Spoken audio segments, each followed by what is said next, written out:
종목별 대응 전략 세워보겠습니다. 유한타증권 설릉역지점의 박진희 부장이 연결합니다. 부장님 안녕하세요. 네, 안녕하세요. 새해 복 많이 받으세요. 네, 새해 복 많이 받으세요. 네, 오늘 종목별 특징은 어떤 게 있을까요? 네, 오늘 장 초반부터 약세 흐름 이어가고 있습니다. 거래소 시장 외국인과 기관의 매도세 속에 장 초반부터 시가총액 상위 종목군들 모두 약한 모습입니다. 오늘도 연기금의 매도세 이어지는 모습이고요. 특히 증권 쪽의 매도세 지난주에 이어서 계속 꾸준히 나오고 있습니다.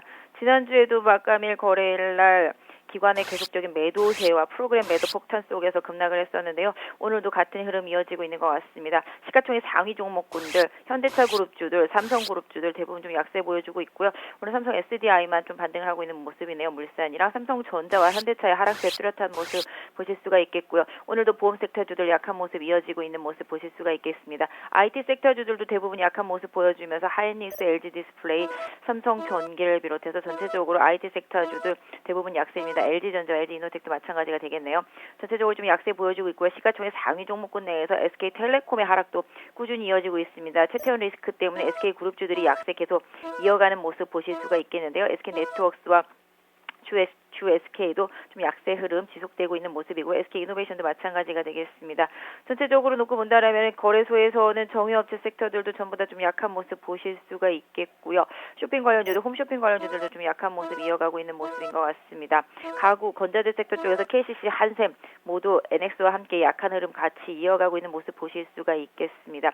전체적으로 놓고 본다면 오늘도 2차전지 섹터주들이 좀 강한 흐름 이어가고 있습니다. 오늘 일진머티리얼즈, PNE솔루션, 에코프로 같은 코스닥 섹터 내에서의 2차전지 관련주들 강세 흐름 이어가고 있는 모습 보실 수가 있겠고요. 오늘도 정치 테마주들의 강세가 두드러지고 있습니다. 웹젠, 안랩, 디오 등을 비롯해서 전반적으로 정치 테마주들의 급등세가 다시 한번 부각되는 모습이고요. 오늘 엔터 섹터주들에서는 레드로버라든지 그다음에 제이콘텐트리, CJ, ENM 등 강한 흐름 이어가고 있는 모습 보실 수가 있겠습니다. 그래서 전체적으로 좀 약한 모습이 거래소 쪽에서 좀 이어지고 있는 모습이고요. 지난주에 좀 급등했던 종목들이 소폭 좀 매물이 나오고 있는 모습입니다만은 제약바이오주들 장 초반에 매물 맞고 다시 또 반전시키면서 강하게 올라오고 있습니다. 오늘도 한미약품, 동아소시올디스, 동근당, 그다음에 셀트리온 모두 좀 강세 흐름 보여주고 있고요. 메디포스트까지 좀 강세 흐름 보여주고 있습니다. 전체적으로 제약 바이오 섹터주들의 흐름이 시장을 코스닥을 좀 이끌고 있고요. 거래소 시장은 전체적으로 시가총액 상위 종목군들 고르게 약세 보여주고 있는 점이 좀 특징이라고 보실 수 있겠습니다. 양시장 합해서 상승이 700, 하락이 1000 약간 넘어가는 수준입니다. 하락 종목부터 보겠습니다. 하락 관련해서 이야기해 주시는 동안에 시총 상위주라는 말씀을 상당히 많이 해주셨어요. 오늘 대형주들 약세가 좀 뚜렷하게 나오고 있는데 삼성그룹 쪽에서는 삼성 엔지니어링 그리고 현대 쪽에서는 현대 모비스가 좀 낙폭이 깊게 나오는 것 같습니다. 관련해서 좀 어떤 판단을 내릴 수 있을까요? 네, 전체적으로 시가총액 상위 종목군들 어쩔 수가 없습니다. 지금 프로그램 매도세가 강하게 나오고 있는 모습인데요. 오늘 외국인들 매도보다는 특히 기관의 매도세가 강합니다. 장 초반부터 증권 쪽에서 580억대 매물이 나오고 있고 연기금에서도 한 55억대, 사모펀드 쪽에서도 한 52억대 매물 나오고 있습니다. 투신권만 소폭 매수하고 있습니다만 장 초반부터 프로그램이 650억가량 거래소에 하다 보니까 시가총액 상위 종목군들로 좀 매물이 나오고 있습니다. 그래서 현대차, 현대모비스, 삼성전자, 그다음에 SK텔레콤 등을 비롯해서 전반적으로 대형주들 쪽으로 많이 나오고 있고요. 오늘 지주회사 관련해서도 두산그룹주들도 두산도 좀 매물이 많이 나오는 것 같고요. 전반적으로 시가총액 상위 종목군들이 고르게 좀 약세 보이는 원인은 프로그램 매도 속에 좀 담겨져 있다라고 보시면 답이 될 것 같습니다. 물론 전반적으로 올해 시장에 대한 전망 분위기도 전체적인 프로그램 매도세에 좀 녹아 있겠습니다만은 그러다 보니까 지수가 좀 약세를 보이고 있는 모습인데요. 그럼에도 불구하고 일단 지수가 1950대를 잘 지지하고 있다라는 점은 긍정적이라고 볼 수 있겠습니다만은 전반적으로 좀 약한 흐름이 시가총액 상위 종목군들 위주로 수출주들 중심으로 해서 나타나고 있다라는 점은 사실 부담입니다. 지금 환율이 강하게 올라오고 있는데도 약발을 전혀 못 받고 있는 모습이 좀 안타까운데요. 일단 1월장 한 초중반 정도까지는 프로그램의 여파를 좀 벗어나는지 여부를 좀 확인하면서 대형주들은 좀 바닥 확인을 하신 이후에 접근하시는 전략이 오히려 좀 더 낫지 않을까 싶습니다. 네, 코스피 지수가 원래는 개장하고 나서 한 20분 정도까지는 1950선이 지지가 됐는데 현재는 좀 이탈입니다. 1945선 부근 좀 자리를 잡고 있고요. 오늘 좀 자본재 섹터뿐만 아니라 소비재 쪽에서도 사이즈가 크니까 확실히 좀 함께 밀리는 것 같아요. LG생활건강이나 CJ 쪽도 한 1% 정도 안팎의 약세 흐름 나옵니다. 어떻게 대응을 해볼까요? 네, 뭐 LG 생활건강 이런 쪽도 좀 지금 약한데요. 오히려 화장품 섹터주들은 다른 종목들은 좀 잘 버티고 있는 것 같습니다. LG 생활건강이 워낙 좀 많이 올라왔었기 때문에 좀 약세를 보이고 있는데요. 그럼에도 불구하고 일단 뭐 추세 쪽에서는 뭐 그다지 크게 추세가 훼손되지는 않은 모습 보실 수가 있겠습니다. 낙폭도 아까보다는 좀 더 많이 줄이면서 계속적으로 102만 원 선 계속 잘 유지하고 있습니다. 그래서 LG 생활건강 보유하신 분들은 102만 원 선을 좀 기본적으로 좀 봐주시면 좋을 것 같고요. 뭐 CJ그룹주들 뭐 아시다시피 뭐 실질적으로 이렇게 내수주에서는 대장 역할을 해왔었는데요.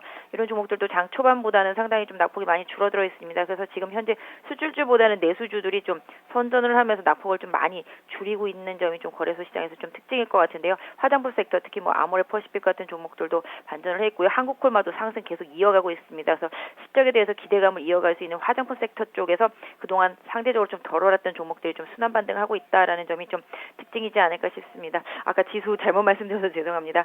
제 화면에 지수가 지금 멈춰 있어서 잘못 본 것 같은데요. 전체적으로 좀 하락폭에 계속적으로 이어지면서 1950선을 좀 이탈한 상태에서 수출주들이 약세를 보이다 보니까 내수주들이 좀 그만큼 그 폭을 좀 메워주고 있다라는 점, 이런 점에서 본다라면 내수주들 가지고 계신 분들은 일단 좀 유지하시면서 좀 지수가 어느 정도 좀 회복할 때면서 안정해 보일 때까지는 조금 더 끌고 가시면서 실적에 대한 기대감을 좀 더 주가에 좀 연동시켜 가시는 전략이 좀 더 낫지 않을까 싶습니다. 이번엔 상승 종목 보겠습니다. 정치 테마 점차 뭔가 확산되는 느낌도 받고요. 오늘 삼성전자 다음으로 거래대금이 쏠리는 종목이 안랩입니다. 여기에다가 웹젠도 뭔가 정치권과 관련된 이슈가 있다고 하는데요. 어떤 내용인지 좀 살펴주시죠. 네, 정치 테마주들이 상당히 좀 기승을 부리고 있습니다. 워낙 시장이 방향성을 잡지 못하다 보니까 정치 테마주들 쪽으로만 수급이 쏠려 있는데요. 뭐 웹젠의 김명관 의장이 뭐 더민주당에 입당했다라는 소식이 나오면서 급등했습니다만 장 초반 이후로 매물을 계속 막고 있는 모습을 보실 수가 있겠고요. 뭐 아시다시피 안랩은 뭐 상당 뭐 관련해서 안철수 관련해서 계속적으로 시장에서 계속 이슈를 부각되고 있는데요. 역시 고점 부근에서 많이 밀려 있는 모습 보실 수가 있겠습니다. 정치 테마주들의 흐름이 항상 좀 이렇습니다. 그 외에 뭐 그나마 좀 견조한 건 디오 같은 경우는 좀 건조한 흐름 좀 이어가는 모습일 수 있을 것 같고요.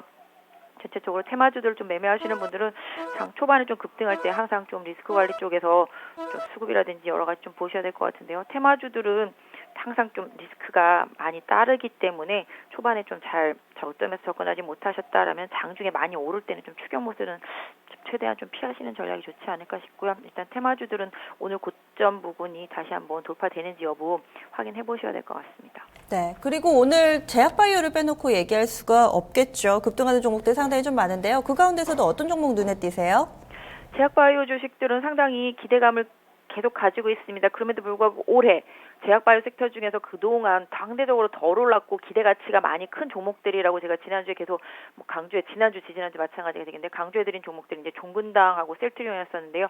셀트리온도 상당히 좀 급등하는 모습이 지난주 후반에 나타났었죠. 그래서 이 종목도 올해 계속적으로 좀 기대가 된다라고 보여지고 있습니다. 보유하신 분들은 8만 원 이탈하지 않는다라면 조금 더 9만 원 돌파 여부까지 좀 확인하시는 것이 좋을 것 같고요. 가장 강력하게 올라오고 있는 것이 종근당입니다. 종근당도 신약에 대한 기대감 계속적으로 좀 이어지고 있기 때문에 종근당도 현재 수준에서 10만 원대 안착한다라면 직전 고점대 부분이 10만 8천에서 11만 원 부분까지 한번 1차적인 상승 시도 이어질 수 있기 때문에 이 부분까지는 조금 더 끌고 가보시는 전략이 좋을 것 같은데요. 일단 단기적으로는 가격적으로 9만 6천 원대를 좀 마지노선으로 설정해 놓고 보시는 게 좋지 않을까 싶습니다. 네, 그리고 간략하게 마지막으로 2차 전지 관련주들 좀 봐주세요. LG화학은 대형주임에도 불구하고 오늘 상당히 흐름 좋습니다. 지금 34만 원권 다시 좀 진입하지 않을까 기대를 모으고 있고 중소형주들도 흐름 좋은데요. 어떻게 대응해 볼까요? 네, 오히려 뭐 자동차와 자동차 부품주들은 약한데 전기차 2차 전지 쪽은 좋죠. 일단 뭐 2차 전지 쪽 테마주들은 계속적으로 앞으로 산업에 대한 기대가 많이 커지는 거라고 보고 있습니다. 일단 LG화학이 다시 좀 움직이기 시작하면서 34만 원까지 근접하는 모습 보여주고 있는 모습이고요. 삼성 SDI도 오늘은 좀 반등을 하고 있습니다. 삼성 SDI도 11만 원 부근에서 저점 형성된 이후에 상승 꾸준히 좀 이어가는 모습이고요. 관련주들 중에서 지금 에코프로, PNE솔루션, 특히 PNE솔루션이 중소형주 쪽에서는 좀 대장 역할을 해주고 있습니다. 이 종목도 계속 강조해 드린 대로 만 원대 다시 이탈하지 않는다면 끌고 가신 전략이 좋을 것 같고요. 관련해서는 뭐 사막 콘덴서 이런 종목들도 지금 신고가 계속 이어가고 있고요. 오늘 우리 산업도 마찬가지가 되겠습니다.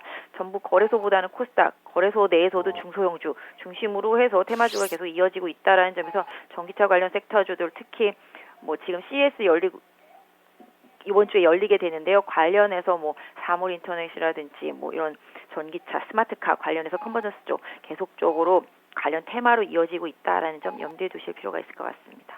말씀 여기까지 듣겠습니다. 고맙습니다. 네, 감사합니다.